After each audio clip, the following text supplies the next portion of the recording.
नमस्कार भाई, कैसे हैं आप सब। आशा करता हूँ सब बढ़िया होंगे और स्वस्थ होंगे। तो भाई बहुत दिनों से आपका जो जूनियर असिस्टेंट का हिंदी का प्रैक्टिस सेट था वो नहीं आया था, उसके लिए मैं थोड़ी सी क्षमा मांगता हूँ आप लोगों से।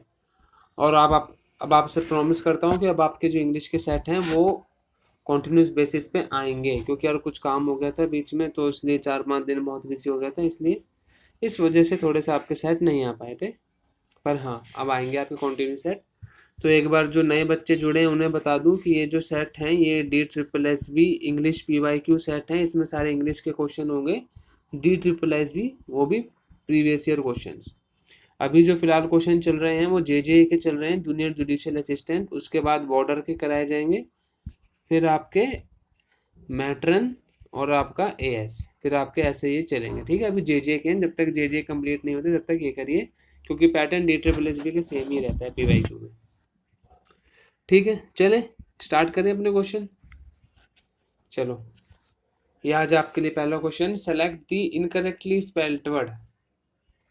तो भाई ये मैं आपको होमवर्क दे दूं पहला ही क्वेश्चन, क्योंकि इसमें सिर्फ इनकरेक्टली स्पेल्ड वर्ड बताना है। चलो, कोई दोबारा आएगा अगला तो दे दूंगा, ये मैं आपको बता देता हूँ।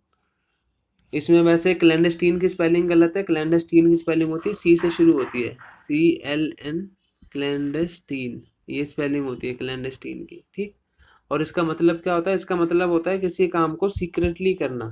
सिर्फ टीसीएस का मतलब भी यही होता है, क्लैंडस्टीन का मतलब भी यही होता है, सीक्रेटली किसी काम को करना। ओके, नॉलेजेबल मतलब आपकी नॉलेज में है वो चीज़, और सबटेरियन मतलब अंडरग्राउंड, अंडर द ग्राउंड। ठीक, जैसे कोई काम अंडरग्राउंड होता है तो सबटेरेनियन मेट्रोज होती हैं, सबवेज होते हैं ना, तो उनको बोलते हैं। ठीक है, चले चलो। Select the most appropriate option to substitute the underlined segment in the given proverb. Proverb मतलब होती है कहावत। जैसे हिंदी में हम कहावत याद करते हैं ना, ऐसे इंग्लिश में ये कहावत होती है। आउट ऑफ साइट, इसका आगे की हमें बताना है। आउट ऑफ साइट वैसे तो आप देख के अंदाजा लगा लेंगे कि आउट ऑफ माइंड होगा, क्योंकि out of sight out of mind connect कर रहा है।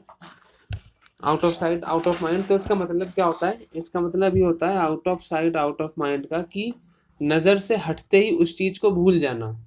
जैसे आप किसी आदमी से बात कर रहे हैं, वो जब तक आपके सामने है आपको वो याद है कि हाँ भाई उसने मुझसे कुछ काम वगैरह बोला था और मुझे ये करना है। जैसे ही वो आदमी आपकी आंखों के आंखें से हटा और आप उसके बारे में भूल गए। होता है ना, कई बार मम्मी कुछ काम बोल के जाती है, जब तक मम्मी खड़ी है तब तक तो हमें याद है वो काम, पर जैसे ही मम्मी गई हम वो काम भी भूल जाते हैं, फिर आके पिटते हैं मम्मी से।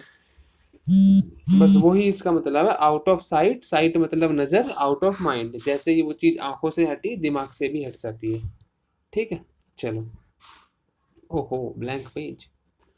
Choose the most appropriate proverb for the given situation. Poor people in India, proverb वही कहावत बतानी है हमें। लाइवलीहुड डेली, जो गरीब आदमी होते हैं वो रोज कमाते हैं। If they don't get work one day, अगर उनको एक दिन खाना ना मिले, they will sleep on empty stomach, तो उनको भूखे सोना पड़ जाए।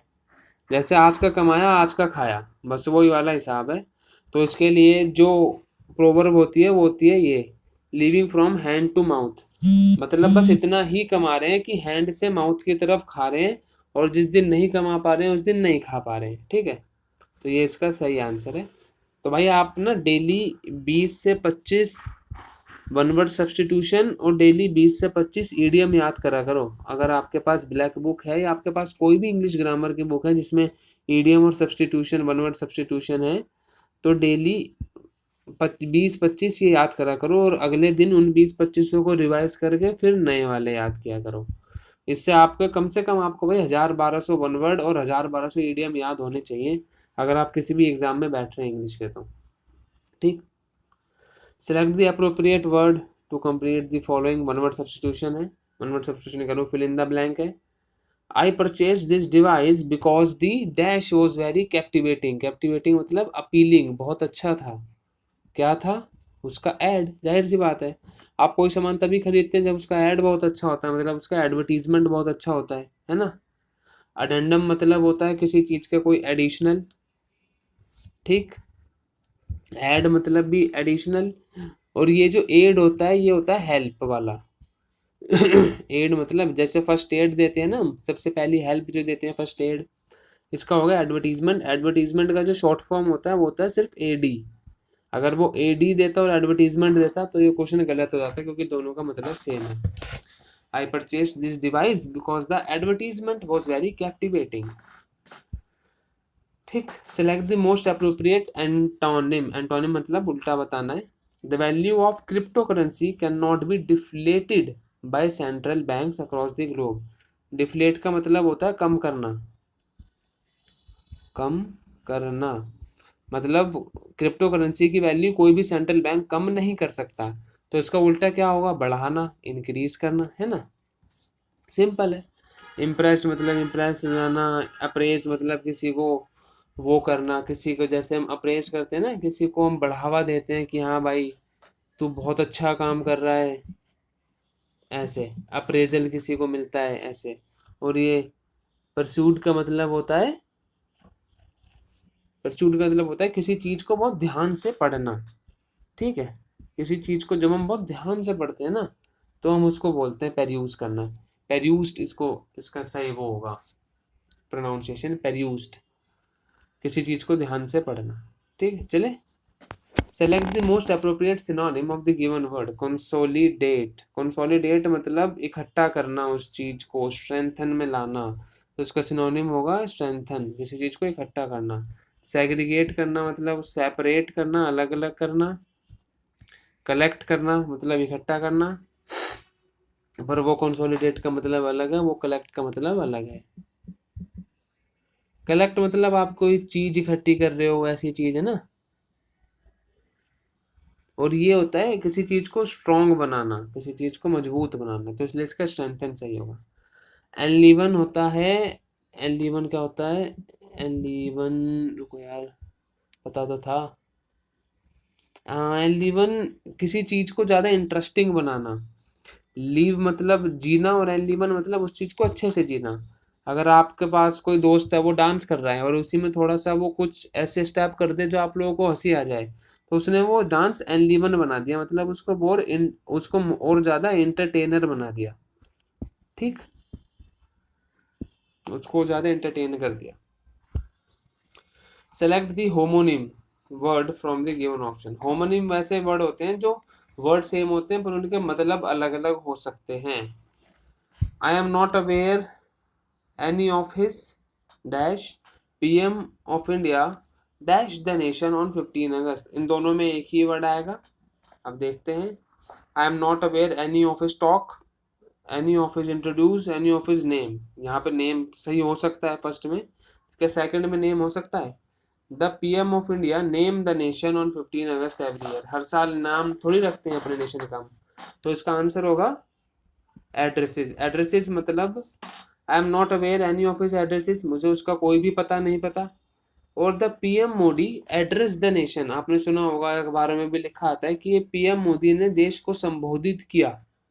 सो PM of India addresses the nation on 15 August every year. करते ना, होता है लाल किले पे से सबको संबोधित करते हैं, तो बस वो ही है ये। ठीक, चलो लिख लेना भाई, एड्रेसेस की स्पेलिंग देख लेना, DDS, नहीं तो फिर स्पेलिंग में भी आ जाएगा ये। Select the incorrectly spelled word. Incorrectly spelled word मैं आपको बता दूं भाई, इसकी स्पेलिंग गलत है। कंसीड की स्पेलिंग होती है CEDE। ठीक, कंसीड की स्पेलिंग ये होती है। और कंसीड का मतलब क्या होता है, एक्सेप्ट करना किसी चीज को। जैसे आपको सिचुएशन एक्सेप्ट कर लेते हैं, आप सिचुएशन को कंसीड कर लेते हैं, ये इसकी सही स्पेलिंग होती है। स्टीयर मतलब वो स्टेयरिंग, कार वाला स्टेयरिंग, किसी चीज को कंट्रोल करना, एग्जिस्टेंस उसके वजूद। और रिट आपने पॉलिटी में पढ़े होंगे, है ना, 5 टाइप की रिट होती है आर्टिकल 32 के तहत। सुप्रीम कोर्ट से हम ले सकते हैं आर्टिकल 32 के तहत, और 226 से हम ले सकते हैं हाई कोर्ट के तहत, है ना, पढ़ी होंगी आपने ये 5 टाइप की रिट। हीबियस कॉर्पस, साइलशरी, प्रोहिबिशन, मैंडमस और क्यो वारंटो, पढ़ा होगा आई थिंक। नहीं पढ़ा तो आपकी पॉलिटी कमजोर है मतलब। चलो next question. Select the most appropriate antonym of the given underline word. इसका हमें एंटोनिम बताना, मतलब इसका उल्टा बताना है। The film actors living room was luxurious and flamboyant. Luxurious और फ्लैम्बॉयंट का क्या मतलब होता है, मतलब बहुत ही हाई फाई चीज़ें हैं। दो फिल्म एक्टर के जो लिविंग रूम होते हैं बहुत ही लग्जूरियस और फ्लैम्बॉयंट, मतलब शो ऑफ करने वाले होते हैं। और इसका एंटोनिम क्या होगा? मॉडेस्ट, मतलब जो सिंपल तरीके से रहता हो, है ना, मॉडेस्ट एकदम सिंपल, तो ये इसका एंटोनिम होगा। प्रिटेंटियस, किस चीज़ को प्रिटेंट करना जो वो नहीं है, जैसे ये भी शो ऑफ में आ जाएगा। और आपका ये गैरिश का मतलब, गैरिश का मतलब क्या होता है? गैरिश, गैरिश का मतलब होता है वेरी अनप्लीजेंट सी कोई सिचुएशन जब होती है ना, जो हमें पसंद ना आए, वो होती है गैरिश। जैसे कोई सिचुएशन हो जाती है जो हमें पसंद नहीं आती, वो गैरिश हो जाती हैं। और आपका ऑस्टेंटेशियस का मतलब हो जाता है एक्सपेंसिव और नोटिसेबल थिंग। कोई एक्सपेंसिव और नोटिसेबल थिंग आपने पहनी हो तो वो ऑस्टेंटेशियस थिंग हो जाती है। इसका सही आंसर होगा मॉडेस्ट। ठीक है, मॉडेस्ट मतलब simple. Select the miss spelt word from the given option. भाई तो इसमें मिस स्पेल्ट वर्ड आपको पता है, एम्यूनेशन की स्पेलिंग गलत है, एम्यूनेशन में डबल एम आता है। एम्यूनेशन की स्पेलिंग होती है इसमें डबल एम आता है। ठीक। अपेंडिक्स होता है, आपको दर्द होता है, पेन होता है, अपेंडिक्स का दर्द उठता है पेट में। एनेक्शर, एनेक्सर का मतलब होता है एडिशनल, किसी चीज के एडिशनल में आपको चीज दे रहे हैं उसे।